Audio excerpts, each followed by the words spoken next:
Nous TV, une chaîne exclusive à Cogeco qui favorise l'expression locale et l'implication citoyenne. Cette émission vous est présentée par Vitoli, pour vivre en santé plus longtemps.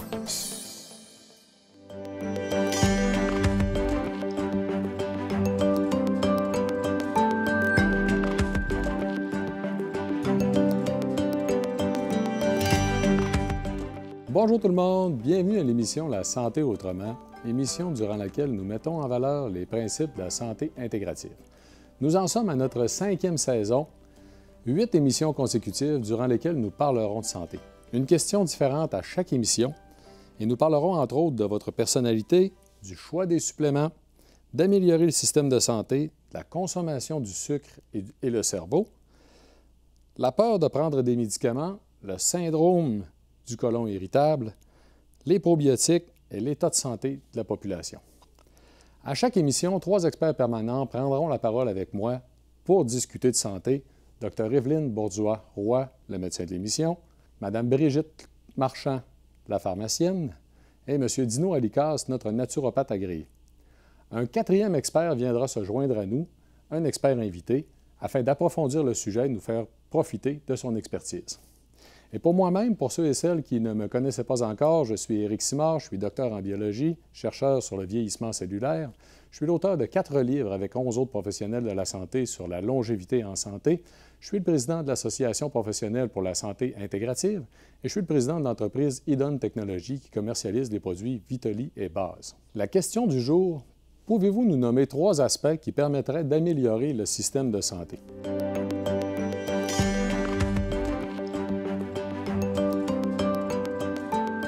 Peut-être réduire la paperasse pour les médecins. Puis aussi, c'est sûr qu'informatiser, ça aiderait beaucoup parce que les fax, c'est un petit peu... les années 90, ça fait quand même longtemps. Puis 3e, c'est sûr qu'on a besoin de plus de relève parce qu'il y a beaucoup de médecins qui sont quand même assez âgés. Il baisse le coût des prix des aliments, premièrement. 3 aspects après ça, que le monde marche plus. Et puis, le sommeil, c'est important aussi. C'est important pour une bonne santé. Bien dormir, bien s'alimenter, puis prendre l'air. L'accessibilité, des fois, c'est pas tout le temps évident soit que le système est débordé, d'avoir plus d'effectifs. Hein? Que tout le monde ait un médecin de famille, au moins, quelque chose là, qui modifiera cette situation-là, parce que c'est pas drôle pour ceux qui n'ont pas de médecin. Là. Plus d'employés. Tu fais de se coucher de bonne heure puis bien manger. De ne pas être malade.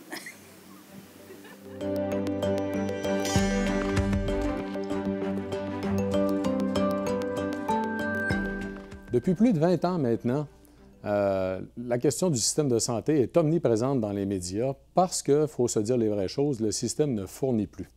L'image que vous voyez à l'écran nous présente la conséquence de ces efforts soutenus des 30 dernières années pour augmenter constamment les services en santé. La résultante aujourd'hui, c'est que plus de 50 % de nos dépenses de l'État vont dans le système de santé, comparativement à ce que c'était dans les années 90, où on avait 35 % du budget qui était alloué au système de santé. C'est donc dire, en fait, qu'on aurait beaucoup d'argent disponible pour l'éducation ou d'autres programmes sociaux si on ne mettait pas autant d'argent dans notre système de santé. Est-ce que c'est réellement ce que l'on veut comme société? Est-ce que l'on pense qu'on va être constamment capable d'augmenter toujours les budgets du système de santé? Allons en parler avec nos experts permanents de l'émission, en débutant avant tout avec Dr Evelyne Bourdois-Roy.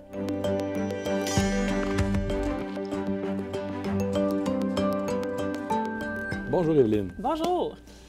Evelyne, on a posé la question à la population dans le Vox Pop, on voit la réponse, donc, de nous nommer 3 aspects pour améliorer le système de santé. Ce qui est ressorti de façon assez générale, c'est qu'il faut améliorer la quantité de soins qu'on est capable de donner, il faut augmenter la quantité de gens dans le réseau. En fait, on manque de personnel. J'imagine que c'est pas ça que tu vas me dire aujourd'hui. Bien, je dois dire que je suis d'accord avec les gens. De leur point de vue à eux, il manque de médecins de famille, il manque d'infirmières dans le système, les listes d'attente sont très longues, etc. Je le comprends tout à fait. Mais de mon point de vue à moi, Si aujourd'hui, vous avez de la misère à accéder au système, c'est parce qu'aujourd'hui, vous êtes malade, vous avez développé des maladies qui nécessitent des soins, des services. Et là, c'est là qu'on se bute à une insuffisance au niveau de l'offre, hein, manque de disponibilité, etc. Mais moi, j'argumenterais que si vous vous butez à un besoin, c'est parce que vous êtes malade. Et donc, dans votre cas, il aurait fallu qu'on vous aide, vous, 5 ans, 10 ans, 15 ans, 20 ans, avec les maladies chroniques liées au style de vie qu'on voit venir. Hein, ça ne se développe pas du jour au lendemain, ces affaires-là. Et donc, si on augmente continuellement l'offre, en fait, sans adresser le problème à la racine, je pense qu'on ne va jamais réussir à aller combler ces besoins-là, même si on met un budget extraordinaire là-dedans, plus qu'on en met déjà maintenant. Je ne pense pas qu'on va tant que ça améliorer la situation. Ce qu'il faudrait, c'est plutôt faire de la prévention, empêcher les gens, aider les gens pour qu'ils ne se rendent pas à avoir développé un diabète, une hypertension artérielle, des problèmes rénaux, des problèmes de tout genre, en fait. Tu sais, il y a des problèmes qu'on ne peut pas prévenir, qui arrivent subitement, de manière aiguë, etc. Mais il y a beaucoup de problèmes dans notre société de nos jours qui se développent sur le long terme. En fait, on va justement avoir une émission pendant la 5e saison. On va avoir une émission dans laquelle on va parler de l'état de santé de la population. Oui. Donc, on va aborder justement la question. Mais je suis tout à fait d'accord avec toi que la majorité du problème vient du fait que les gens sont de plus en plus malades. Voilà. Et que là, on regarde toute l'angle, tout simplement, qu'il faut offrir plus de services. Oui. Et techniquement, c'est pas dans cette direction-là. Même pour vous, les médecins, vous le voyez, en fait. J'imagine que tu vois que la clientèle, dans le fond...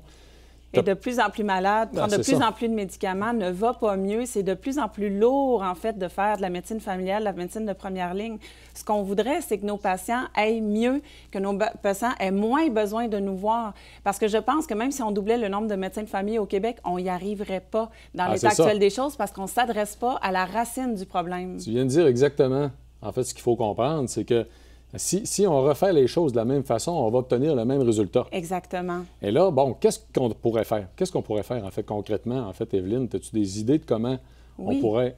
Oui, bien sûr. Une des choses qu'on pourrait faire, c'est prendre une partie du budget qu'on alloue à la maladie, dans le fond, puis aux médicaments, puis mettre ça dans nos écoles. Déjà, pour que nos enfants améliorent leur santé. On le sait que nos enfants vont de moins en moins bien d'un point de vue santé, d'un point de vue poids, d'un point de vue capacité cardiovasculaire. On le sait, ça. Fait que si on mettait cet argent-là à faire plus d'éducation physique chez les enfants, à leur montrer comment gérer leur stress, à leur montrer comment bien manger, à bannir la junk, la malbouffe, la néfaste food, comme dirait Jean-Yves Dionne, des écoles, leur montrer comment les bonnes habitudes de vie, bien là, il y aurait toute une génération qui finirait par sortir de l'école, qui serait probablement en meilleure santé et qui aurait moins besoin d'avoir accès au système de maladie, dans le fond. Fait que de mettre une partie du budget dans les écoles, dans l'éducation, ça serait bien.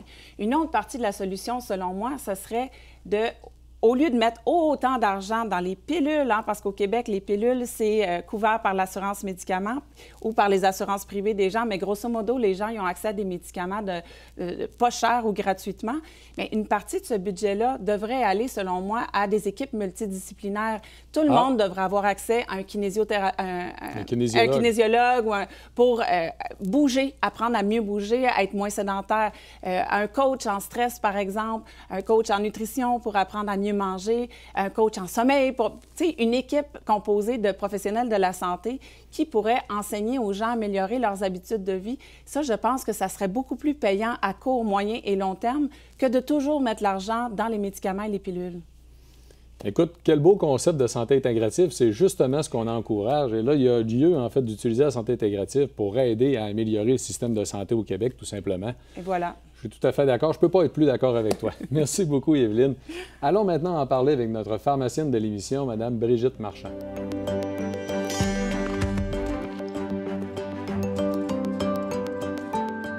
Brigitte, en fait, soyons positifs. Il y a des choses qui se passent actuellement qui pourraient grandement améliorer le fonctionnement du système de santé. Et là, comme pharmacienne, tu as participé l'été dernier à une discussion, en fait, qui a eu lieu à travers les ordres. Donc, peux-tu nous en parler un petit peu? Oui, en fait, c'était en mai dernier au Sommet Santé Première Ligne. C'était la 2e édition. Puis moi, tu sais, comme je suis avec mes recherches, je m'intéresse à tout. Qu'est-ce qui peut améliorer la santé, que ce soit les saines habitudes de vie, l'autonomie de l'individu. Et puis, donc, dans ce panel, c'était vraiment très spécifique à l'accessibilité de soins rapides pour la santé mentale. Et c'était plusieurs ordres professionnels qui étaient réunis ensemble. On était dans une petite salle et il y a eu des intervenants comme moi, puis des médecins, des psychologues, des nutritionnistes. Puis on s'est tous posé la question et les panélistes ont vraiment été très approfondis là-dessus. Il y avait même les pères aidants, l'Association des pères aidants. OK. Et on se posait la question, comment on peut faire en sorte pour que... Parce qu'on sait que la santé mentale occupe une grande place et il y en a de façon exponentielle ceux qui en souffrent, et on veut éviter qu'ils arrivent à la médication, parce qu'on sait que c'est pas nécessairement la solution. C'est plutôt d'avoir accès à des services d'écoute, de psychothérapie, mais que ça soit pris dans les 24... du support rapide, 24-48 heures. Pendant que les gens sont en train de tomber, il faut les attraper, c'est ça? Exactement. Puis tu sais, ça permet de désengorger toute l'avenue vers les hôpitaux parce qu'on sait que ça, c'est un problème. Et c'est un peu en lien. Tu sais, quand on parle dans nos groupes, on sait que la pharmacie communautaire pourrait prendre une place plus importante, hein, travailler. Oui. Tu le disais, en multidisciplinarité, c'est quelque chose qui à nous fait. anime en nous. Oui, tout à fait. Puis là, on peut en parler, en fait, Brigitte. Quel beau sujet, dans le fond, c'est que dans l'amélioration, en fait, du système de santé, la multidisciplinarité, on en parle beaucoup, mais concrètement, vous, dans le domaine de la pharmacie, vous avez vu des changements au cours des dernières années, mais il y a encore beaucoup de place, en fait, mais c'est quelque chose que toi, tu connais bien. Oui, bien, en fait, c'est sûr que moi, j'ai toujours innové, hein, que ce soit dans le multiservice, mais ce qu'on voit beaucoup, tu sais, la population vieillit, on voit les comorbidités qui s'accumulent, l'augmentation de nombre de prises de médicaments par jour par les patients. Fait que c'est sûr qu'il y a un vent en ce moment pour aller vers la pharmacovigilance et la déprescription, mais toujours fait à bon escient. Quand c'est un bon timing, quand la personne est prête, c'est un accompagnement, tu sais, il faut éduquer, puis il faut prendre le temps avec la personne. Puis on sait qu'il va y avoir l'élargissement avec la loi 67, on a eu la loi 41, la loi 31, mais avec la loi 67 qui va permettre aux pharmaciens et d'autres professionnels de la santé d'élargir leur champ de pratique avec des actes professionnels qui vont permettre justement de désengorger encore les hôpitaux et de permettre aux médecins d'orienter vers des pratiques plus spécifiques à leur expertise. Et là, le pharmacien peut jouer un rôle aussi d'aider à inclure dans la pratique ou à inclure dans le suivi des gens automatiquement. Le rôle de l'infirmière, on le voit beaucoup, en fait, mais toi, tu es allé jusqu'à aussi joindre un ou une kinésiologue à ton équipe. Oui. Puis même, on pourrait espérer, en fait, voir revenir même en pharmacie l'offre ou la possibilité d'utiliser des naturopathes. Parce que là, on aurait un spécialiste des saines habitudes de vie sur place. J'apprécierais beaucoup ce que j'avais auparavant. Alors, tu sais, les gens, ils consultent d'autres professionnels de la santé, des acupuncteurs, naturopathes, massothérapeutes. Puis moi, je crois beaucoup à la conjugaison. Puis, tu sais, si on pourrait avoir des ressources tous ensemble pour pouvoir bien orienter. Tu sais, l'alimentation aussi, hein, c'est un des piliers fondamentaux des saines habitudes de vie. Puis aussi prendre soin de son corps, l'exercice physique, ce qu'un kinésiologue fait. Oui. Et là, quand on parle de la force de la multidisciplinarité, c'est en fait la force aussi de l'analyse de l'équipe ensemble qui peuvent peut-être pointer plus facilement des problèmes importants dans les habitudes de vie qui pourraient changer la trajectoire d'une personne, en fait, puis changer toute la notion de la quantité de soins qu'on va être obligé de lui donner. Exact. Puis, tu sais, nous, en tant que professionnels de la santé de première ligne, hein, les pharmaciens, on est les plus accessibles, souvent 7 jours sur 7, même 7 soirs sur 7 ou presque. C'est qu'on a besoin d'avoir cette écoute et de pouvoir dire aux gens, il y a des possibilités pour vous, pour pouvoir prendre moins de médicaments, que vous soyez plus en santé et que vous pouvez consulter d'autres professionnels. Tu sais, moi, je rêve du jour qu'il y a d'autres soins qui vont être gratuits. Oui, tout à fait. Bien, écoute, quelle belle vision de santé intégrative, Brigitte. Merci beaucoup, en fait. Hein? Et oui, je crois aussi que le pharmacien a un gros rôle à jouer dans la mise en place, en fait, la réalisation de la multidisciplinarité qui pourrait être en place, de la collaboration avec l'ensemble des professionnels. Allons maintenant justement en parler avec notre naturopathe agréé de l'émission, M. Dino Alicaz.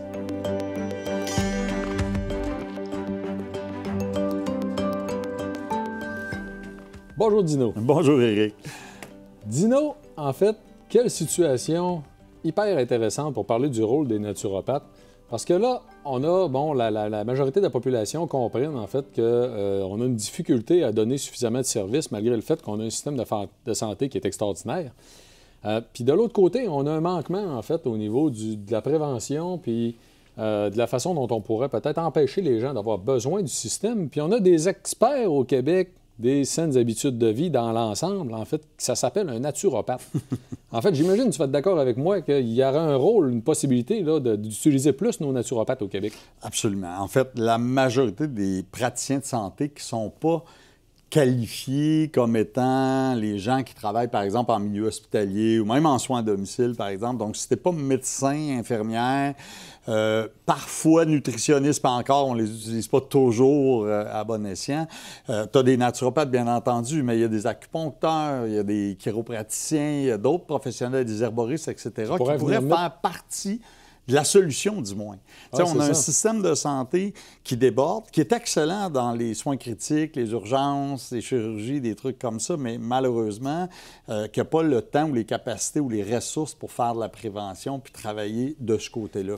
D'un autre côté, en fait, d'un esprit de santé intégrative, parce qu'il faut le dire aux gens à la maison, la santé intégrative, c'est entre autres le fait de respecter le choix du patient.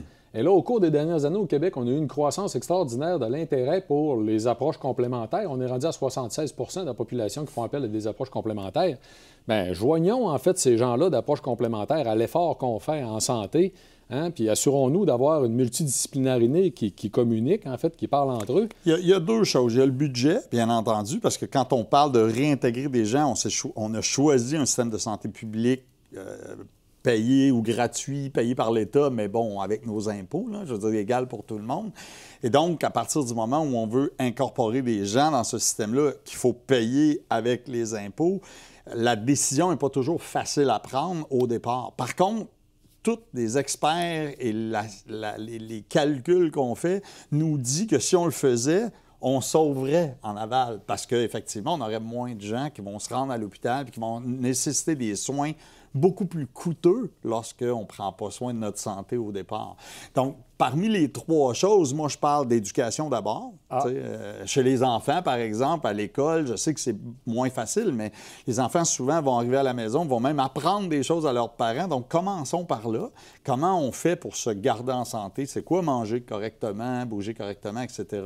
Ça, je pense que c'est une des premières étapes. Après, bien, je pense qu'il faut incorporer au système des professionnels. Je pense que clairement, il y a des gens qui peuvent collaborer, qui sont là, qui sont sous-utilisés, mal utilisés. Il faut s'assurer, bien sûr, de leurs compétences, de leur formation, j'en conviens, mais il y a des gens compétents qui sont là et qui ne sont pas utilisés dans le système qu'on devrait utiliser. Et je pense aussi qu'on devrait de plus en plus favoriser les soins à domicile. Chez les gens qui ont des problèmes de santé déjà, au Canada, on n'est pas terrible dans les soins à domicile en termes internationaux là, par rapport aux autres pays. Puis au Québec, on est ceux qui offrent le moins de soins à domicile au Canada. Donc, on est vraiment très, je dirais pas médiocre, mais on n'est pas très bon dans ce domaine-là. Et pourtant, c'est l'endroit où on pourrait faire de l'éducation aux gens qui sont plus ces bancs d'école. C'est l'endroit où on pourrait offrir des services beaucoup plus complets. Hein? On a des infirmières qui vont à domicile pour changer des pansements, des trucs comme ça, mais on devrait aller beaucoup plus loin de ce côté-là. Je pense que ça nous aiderait. C'est de s'assurer, entre autres, aussi du suivi, d'amélioration des habitudes de vie, même que, bon, on pourrait imaginer, en fait, que quelqu'un a besoin de voir le médecin, a besoin d'une intervention. Il y a eu le médecin, il y a eu l'intervention, mais bon, on sait que c'était dû. Il y avait une raison derrière, en fait, l'intervention qui a eu lieu. Il y aurait lieu de s'assurer qu'on améliore ses habitudes de vie, on améliore dans un suivi la façon dont il va faire plus d'exercice, améliorer son alimentation, etc., avoir un suivi puis empêcher qu'il revienne à l'hôpital. En même temps, on libère une partie des lits de l'hôpital. On libère des lits de CHSLD, donc c'est toute une séquence. T'sais. Comme d'autres l'ont dit, je veux dire, c'est un gouffre sans fin. Là. Si on continue dans cette voie-là, si on ne trouve pas le moyen de trouver, d'aller voir les gens, de les éduquer, de changer leurs habitudes de vie, on n'y arrivera jamais. Je veux dire, ça va être en tout cas très compliqué. On va toujours être très bon pour les sauver, mais on va avoir de la difficulté à les empêcher à se rendre à ce point-là. Bien, quelle belle vision de santé intégrative, parce qu'il y a là aussi la possibilité de respecter aussi le choix de la personne dans la démarche. Tout à fait. Et à partir du moment où on respecte le choix de la personne, c'est sûr qu'on va avoir des meilleurs résultats parce qu'elle est engagée dans sa démarche santé. Bien, merci beaucoup, Dino. Ça a été vraiment un plaisir d'en parler. Allons maintenant, en fait, en parler avec notre experte invitée de l'émission d'aujourd'hui, qui est une médecin, Mme Catherine Bouchard.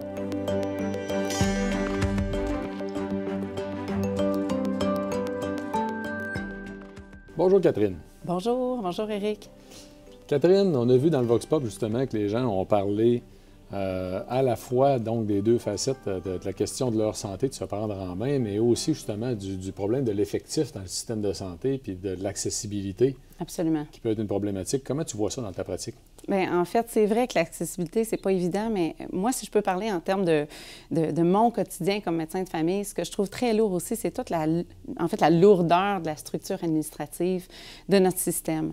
Les formulaires, les trajectoires, les différentes strates qui sont difficiles des fois d'avoir accès, puis ce qui revient aussi à l'accessibilité au niveau des différents spécialistes ou des autres professionnels, en fait. Oui, parce que là, tu viens de mentionner quelque chose que j'aimerais que tu nous éclaircisses un peu, la question de la trajectoire. Parce que dans la tête des gens, la question de la paperasse, les formulaires à remplir, ça, on comprend bien ce que c'est, mais la trajectoire, c'est... C'est pas toujours évident, hein? Non. Puis souvent, donc, oui, tout ça, c'est un fardeau pour les professionnels de la santé, mais ça affecte beaucoup aussi les soins au niveau des patients. Parce qu'on réalise que ces trajectoires-là sont pas très fluides. Puis ce qui va arriver, c'est qu'un patient qui va consulter pour un problème de santé va être dirigé vers des ressources. Puis à ce moment-là, on n'a pas tellement un très bon suivi de cette trajectoire-là. Ah, c'est ça. Parfois, vous ne savez pas où il est rendu. Exactement. Drôle à dire, mais c'est comme si on avait perdu le colis, c'est ça? Exactement. Je donne souvent cet exemple-là qu'on va commander un article sur Internet, puis là, on a notre numéro de suivi pour savoir où est-ce qu'il est rendu. On sait qu'il est en train d'être envoyé, puis on va le recevoir à telle date.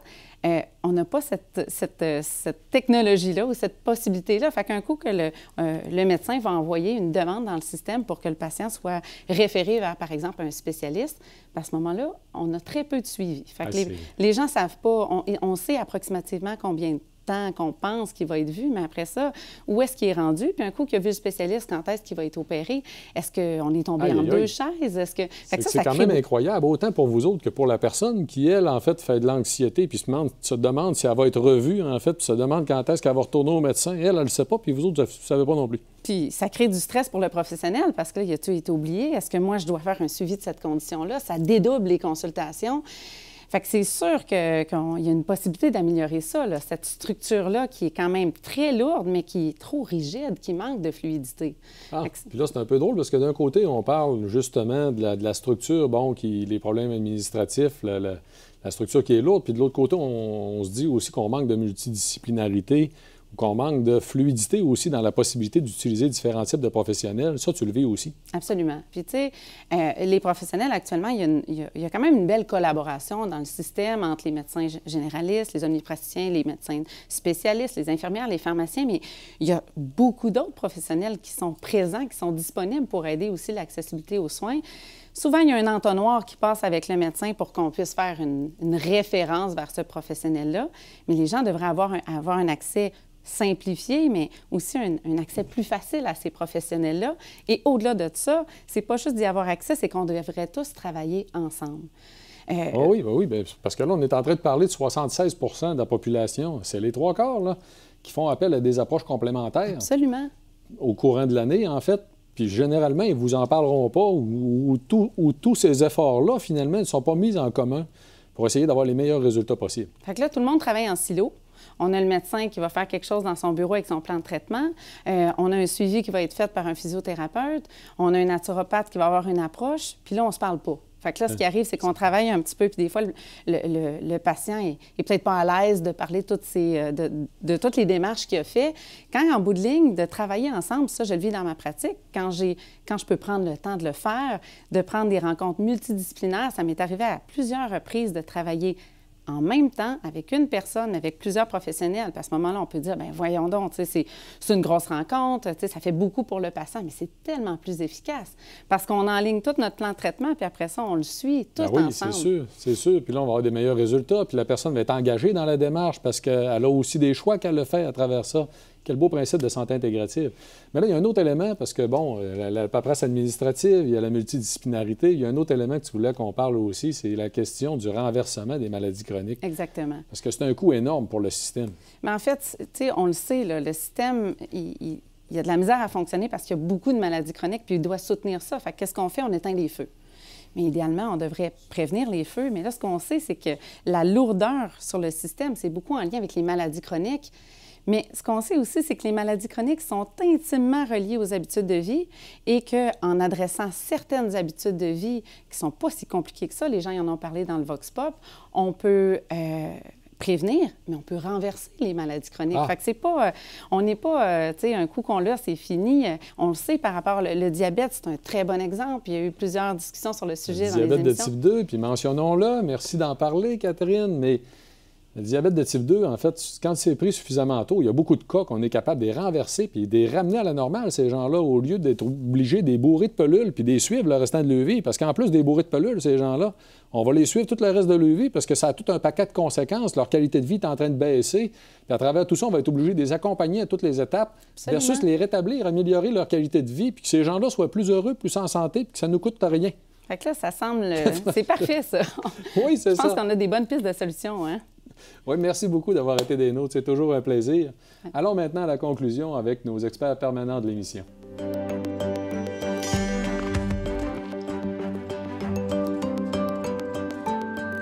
Donc, en conclusion, j'aurais tendance à vous dire qu'on a un problème d'objectif actuellement du côté de Santé Québec. Puis bon, j'en ai parlé dans l'intro, ça fait 30 ans actuellement qu'on voit aller les finances publiques où ce qu'on dépense de plus en plus, en fait, dans le système de santé. On est rendu à 51 % des dépenses. On ne peut pas penser que la prochaine étape, on va finir à 75 %. On n'a plus d'argent déjà pour l'éducation. Puis pourtant, c'est là qu'on devrait mettre des efforts. Donc, il faut que notre objectif collectivement, en fait, ne soit pas juste une question de rendre des services, mais de remettre la santé comme une priorité, en fait, dans nos objectifs de notre système qui devrait être un système de santé. Oui, puis dans ce processus-là, il faut remettre le patient au centre de l'intérêt, c'est-à-dire qu'il reprenne sa souveraineté dans ses décisions. Des fois, si on lui demande qu'est-ce qu'il veut, on peut être surpris de ses réponses. Et quand il participe à sa guérison et à ses choix, c'est plus garant d'un succès. Puis ça, on peut le faire aussi dans la prévention. Puis, comme je le mentionnais, c'est l'éducation aussi. Si les gens connaissent ce qu'il faut faire pour être plus en santé, ça va être beaucoup plus simple pour eux de redevenir au centre, de faire des choix, de choisir les interventions lorsqu'ils en ont besoin. Tu sais. Puis c'est à ce moment-là, pour moi, qu'il est intéressant de penser que le budget, tu as parlé d'éducation, il y a d'autres ministères qui pourraient peut-être participer à la santé. Donc, en fait, l'argent, elle est là.